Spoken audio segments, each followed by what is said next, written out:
بسم الله الرحمن الرحيم. خوێندنەوە یەکێکە لە کەناڵە ئاساییەکان لە کەناڵە سەرەکیەکان بۆ زیادکردنی بێنش و مەعریفەی ئینسان.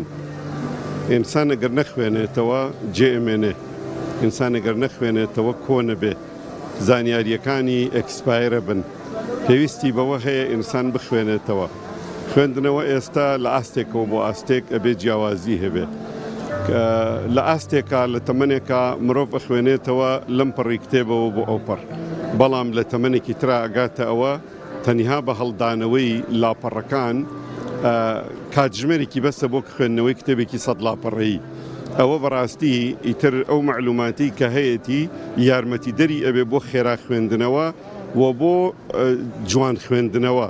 جوان خوێندنەوە ئەوەیە کە تۆ بۆچی ئەی خوێنیتەوە.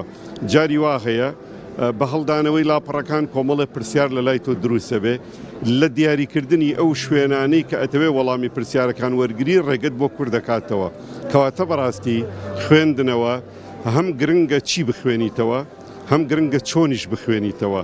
لەبەر ئەوە ئەگەر بەم جۆرە بێ لە خوێندن لەم دوانە سەرکەوتوبی، تۆ هەمیشە لە گۆڕانکاریای، هەمیشە لە زیادبوونای، هەمیشە لە بەرزبوونەوەی ئەگەیتە ئاستێ ئەبیتە چاودێر بەسەر خەڵکی ترەوە، بەسەر سیستمەکانەوە، بەسەر کایە کۆمەڵایەتی و ڕۆشنبیری و مەعریفی و ئیداری و حکومڕانیەکانەوە.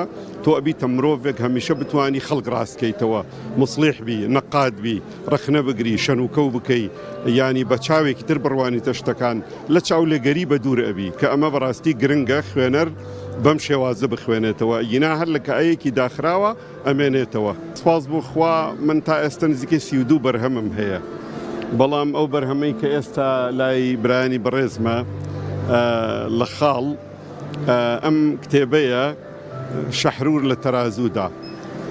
ئەمە برانی خۆشەویستم لە خاڵ ئەمەیان چاپ کردووە. ئەم کتێبە باسی هەڵە لێکدانەوەی خوێندنەوەی هاوچەرخە بۆ قورئان، کە بەڕاستی هەڵەیەکی زۆر گەورەی مەنهەجیە، کۆمەڵێک یان ڕەوتێک تێی کەوتوون ئاەتەکانی قورئان ئەچەمێننەوە بۆ گونجاندنیان بە پێشکەوتنەکانی ئەمڕۆ یا بۆ بینش و تەسەورەکانی ئەمڕۆ، کە ئەتوانی بڵێ محەممەد شەحرور یەکێکە لە زەقترینی ئەو کەسانەی لەو مەدرسەدایە.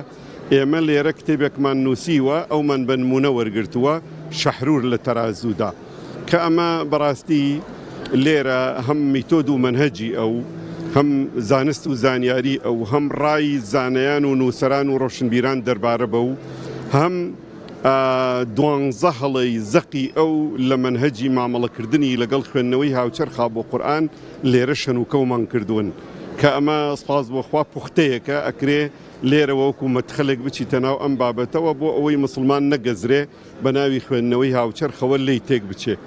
ئەم کتێبە کتێبێکی فکریە بۆ ئەو ئاستەیە کە قاڵبوو بێ خەڵکێک لە خوێندنەوەدا و دوایی لە خوێندنەوەی وەرگرتنی زانیاریەوە ئەو قۆناغی جێهێشت بێ، گەیشت بێتە خوێندنەوەی فکری. ئەو ئینسانانی کە بەرز ئەبنەوە وایان لێ دێ بایەخ بە شتەکان نادەن، لە شتەکان دەرئەچن، ئەگەنە قۆناغێک بایەخ بە کەسەکانیش نادەن، لەو قۆناغشتێ ئەپەڕن بایەخ بە فکرەکان ئەدەن. ئەمە لەو ئاستەی سێمە لە قۆناغی سێمایە کە بایەخە بە فکر، و ئەمە بەراوردکردن و هەڵسەنگاندنی فکری کەسانێکە کە خۆیان بە پێشڕە و پێشەنگ ئەزانن، گوایە وەکو مۆدێرن و پۆست مۆدێرن، بەڵام ئەمە ئەتوانی بڵێ هەڵەیەکی زۆر مەنهەجی گەورە کراوە، لێرە ڕاست کراوەتەوە سەبارەت بەمانە، چونکە ئەمە ڕەوتێکن لە نمونەی دکتۆر عەبدولکەریم سروش، حەسەن حەنەفی، نەسر حامد ئەبوو زەید و محەممەد شەحرور ئەمانە، کە ئەمە بەڕاستی ئاخر نەزەریەی دکتۆر عەبدولکەریم سروش کە لێرە من هەڵەکانی ئەویشم هێناوە، ئەگاتە ئەو خەیاڵ و بیرۆکەی کە قورئانی پیرۆز لەلایەن خواوە نەهاتووە، بەڵکو قورئانی پیرۆز کۆمەڵێ حاڵەتی ڕوحی پێغەمبەری خوایە عەلەیهی سڵات وەسەلام، بەڵام لەو ئاستە بەرزە ڕوحیە گزارشتی لێ کردووە بووە بە قورئانی پیرۆز، کە ئەم هەڵەیەکی زۆر گەورەیە و مرۆڤی مسلمانی پێ لە دین دەرئەچێ. لەبەر ئەوە بەڕاستی ئەمە بۆ کەسێک کە لە ئاستێکی بەرزانە بێ ناتوانێ وەک پێویست دەست و پەنجەی لەگەڵا نەرم بکات.